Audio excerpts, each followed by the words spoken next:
আজ দুপুর ১টার সময় আমাদের প্রধান উপদেষ্টা কার্যালয় যমুনাতে আমাদের উপদেষ্টা পরিষদের একটা অনানুষ্ঠানিক বৈঠক ছিল এবং এই বৈঠকে আমি আমার একটা ব্যক্তিগত বিষয়ে আলোচনা করেছি এবং আলোচনা সাপেক্ষে আমি প্রধান উপদেষ্টা বরাবর আমার পদত্যাগপত্র জমা দিয়েছি। আমার যেই দুইটি মন্ত্রণালয় ছিল, তথ্য ও সম্প্রচার এবং ডাক, টেলিযোগাযোগ এবং তথ্য প্রযুক্তি, দুইটি মন্ত্রণালয়ের দায়িত্ব থেকে আমি ইস্তফা দিয়েছি। এছাড়াও এই জুলাই ফাউন্ডেশন, জুলাই শহীদ স্মৃতি ফাউন্ডেশন সহ সরকারের যেই সকল কমিটিতে আমি ছিলাম, এই সকল কমিটি থেকে আমি সাথে সাথে একই সাথে ইস্তফা আমার হচ্ছে। তো মূলত একটি গণ অভ্যুত্থানের প্রেক্ষিতে 8ই আগস্ট আমরা গণ অভ্যুত্থানের প্রতিনিধি হিসেবে প্রথমে 2 জন এবং পরবর্তীতে আরও একজন 3 জন অন্তর্বর্তী সরকারে দায়িত্ব নেই অন্যান্য উপদেষ্টাবৃন্দের সাথে।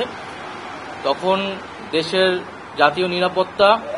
এবং গণ অভ্যুত্থানের আকাঙ্ক্ষা বাস্তবায়নের লক্ষ্যে আমাদের সেই সময় দায়িত্ব গ্রহণ করাটা আমাদের কাছে মনে হয়েছিল যৌক্তিক। গত 6.5 মাসের প্রেক্ষিতে সরকার কাজ করছে, হয়তো আমরা আশানুরূপ ফলাফল এখনো পাইনি, কিন্তু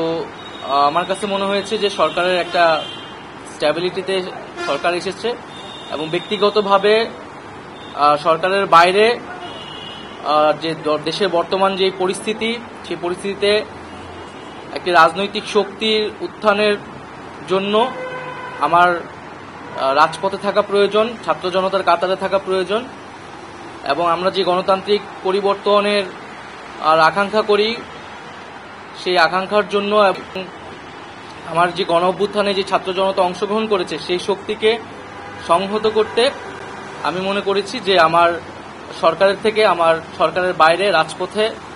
আমার ভূমিকা বেশি হবে এবং আমার বাইরে যারা আমাদের সহযোদ্ধা রয়েছেন তারাও এটি চান এবং সেই প্রেক্ষিতে আমি মূলত আজকে পদত্যাগপত্র জমা দিয়েছি।